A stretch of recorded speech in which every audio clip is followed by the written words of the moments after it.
You hear a lot of stories out here on the blacktop. Tales of phantom hitchhikers, of ghost lights dancing over the desert. Most of it is just fuel stop talk. Something to keep your eyes open on a long, dark haul from Omaha to Salt Lake City. You learn to filter it out. You nod, you grunt, you sip your burnt coffee, and you forget it by the time you hit the on-ramp. But some stories stick. They get under your skin like road grit. The story of the dust artist is one of those. It's not a new story. I first heard it from an old-timer in a grimy truck stop somewhere in Nebraska, the kind of place where the air is thick with the ghosts of a million cigarettes. He said there's someone out there, someone who only comes out in the dead of night, in the quiet rows of sleeping iron giants. This person, this thing, doesn't carry a crowbar or a siphon hose. They don't want your fuel or your cargo. They carry nothing but the night's silence, and they draw. With a single finger, they trace pictures in the thick dust caked on your trailer doors. Most of the time, it's nothing. A goofy smiley face, a crude drawing of a sun. You wake up in the morning, do your pre-trip inspection, see it, and chuckle. You figure it was some bored kid or another driver playing a joke. But there's one drawing you never, ever want to see. The old-timer's voice dropped low when he told me this, his eyes looking past me out into the dark parking lot. It's a spiral, a simple, swirling line, like water going down a drain. If you find that spiral on your rig, it's a sign, a warning. The old-timers say it means your road is about to end. Not in a crash, not in a fire. Something worse. It means your road is about to curl back on itself, to twist into a knot. It means you're about to get lost in a way that doesn't show up on any map. I laughed, of course, told him he'd been breathing too many diesel fumes. A doodle in the dirt. A bad omen. I'd been driving this country coast to coast for 15 years. I'd seen real trouble. Blizzards in the Rockies. Black ice in Illinois. Tired drivers weaving like drunken ghosts. A drawing was just a drawing. That night, I parked my rig at the back of the lot. My trailer, hauling machine parts to Reno, was covered in a thick layer of pale Utah dust, a perfect blank canvas. Before I climbed into my sleeper cab, I looked at it, and the old-timer's story echoed in my head. I shook my head, smiling at my own foolishness, and locked the door. The last thing I remember was the lonely hum of the reefer units and the whisper of the wind across the plains. It was a sound that had always been a lullaby to me, but tonight it sounded like a secret being told, just out of hearing range. The sun was a searing white line on the horizon when I woke up. I went through my morning ritual like a machine, coffee, logbook, then out into the cool air for my walk around. I kicked the tires, checked the lights, made sure the seals on the trailer were intact. As I came around the back, my heart gave a little jolt. There, on the right side door, traced in the thick grime, was a picture. I squinted, my breath catching in my throat. It was just a face. A simple, lopsided grin with two circles for eyes. It looked like a child's drawing.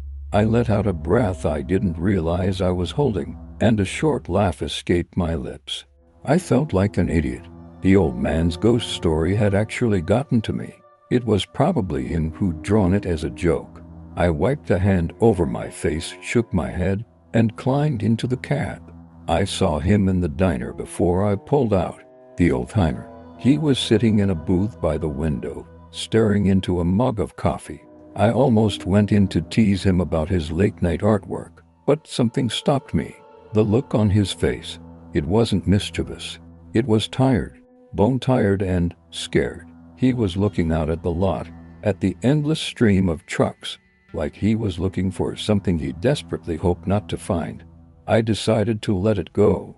I had a schedule to keep. The road called. I spent the day crossing the Great Basin, Nevada, a vast empty expanse of sagebrush and sky. The road is a straight, hypnotic ribbon of asphalt. You drive for hours and the scenery barely changes. It's the kind of place where you can start to believe in anything.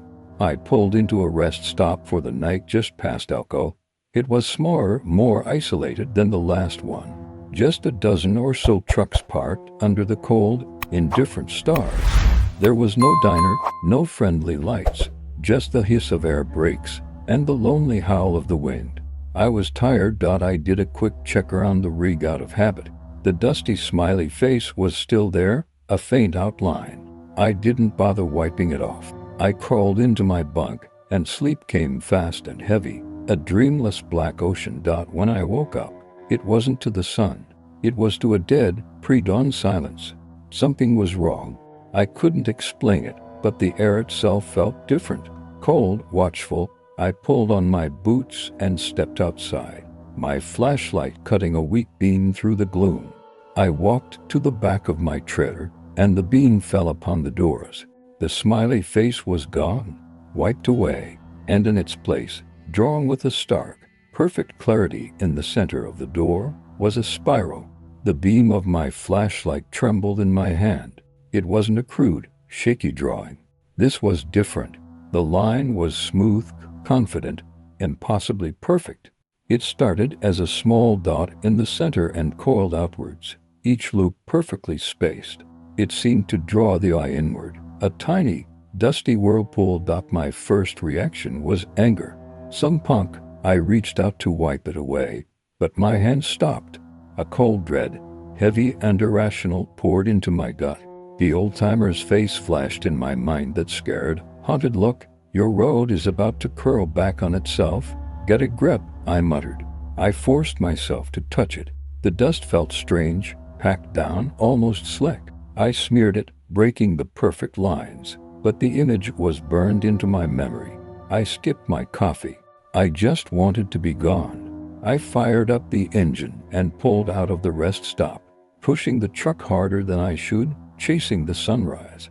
I told myself it was just a prank, but the feeling wouldn't leave. The road ahead felt wrong. The sun came up, but it cast long, strange shadows.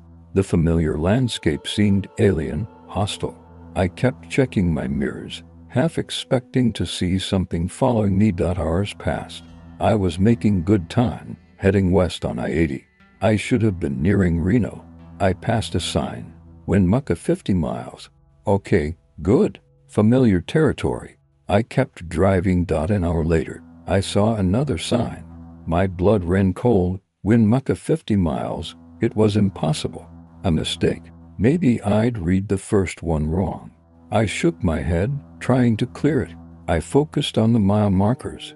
180, 181, 182. They were counting up. I was moving forward. Then I saw it, off to the right. A small abandoned gas station, its windows boarded up, a single rusty sign squeaking in the wind, shaped like a cowboy hat. I'd passed it already. I was sure of it. I remembered the specific way the paint was peeling. Yet here it was again, as if I had been driving in a massive, imperceptible circle. The spiral. The words of the legend echoed in my head, no longer a silly ghost story, but a cold, terrifying prophecy. My road was beginning to loop. Panic is a cold, sharp thing. I pulled the truck over onto the shoulder. I killed the engine. I needed to think. I grabbed my map, the old, creased paper atlas. I-80, a straight line. There were no loops, no detours that could explain this. I turned on the GPS. The screen flickered, then showed my truck as a tiny arrow sitting on a blank, gray background. Acquiring signal, it read, and it stayed that way. My phone had no service. I sat there for maybe an hour, watching the empty road. No cars passed, no other trucks. It was like the world had been erased, leaving only me, my rig, and this single, repeating stretch of asphalt. The sun seemed frozen in the mid-morning sky. Finally, I knew I couldn't just sit here. I started the engine and pulled back onto the highway, driving slowly, deliberately. I paid attention to everything. And it happened again. The rusty cowboy hat sign, the dead, sun-bleached snake on the white line. I had passed them all before. I was in a cage and the bars were made of highway. I tried to break the pattern. At the next exit ramp and exit I was sure I'd already passed twice. I took it. The sign said Mill City. but the ramp just curved around and impossibly merged me right back onto the same westbound stretch of I-80 I had just left. I felt a surge of pure, unadulterated terror. I was a rat in a maze, and the architect of this maze was insane. Night didn't fall. The sun just hung there mocking me. I don't know how long I drove. The fuel gauge was dropping. My water was getting low. My mind started to fray. Was I asleep? I saw things in my peripheral vision, dark shapes that vanished. The static on the CB radio started to sound like whispers. I remembered the drawing, the spiral. It wasn't just a sign. It felt like the mechanism of the trap itself, a curse drawn in dust. It was turning my path inward until it collapsed on itself. I pulled over again, this time next to the abandoned gas station with the cowboy hat sign. It felt like the center of the loop. I got out of the cab, my legs shaky. The air was still and silent. I walked to the back of the trailer and looked at the door. The smeared remains of the spiral were still there, but in the weird, perpetual daylight, I thought I could see something else. The dust around it seemed thinner, as if the wind my speed. The simple act of moving forward was slowly, imperceptibly erasing it. Moving forward on the road wasn't working. The road was the trap. But maybe motion itself was the key. I had to do something different. I had to break the circle. I looked from the perfectly straight, cursed highway to the vast, untamed desert beside it. An insane idea, born of desperation, began to form in my mind. The desert was my only option. The road was a lie, a hypnotist's trick. My heart hammered against my ribs. Driving a fully loaded, 80,000-pound rig into the open desert was suicide. I could get stuck, break an axle. I could die out here, but I was already dying, just more slowly. I looked at the road ahead. I could almost see the next loop forming. No, not again. I climbed back into the cab, my hands slick with sweat. I put the truck in gear, took a deep breath, and turned the wheel hard to the right.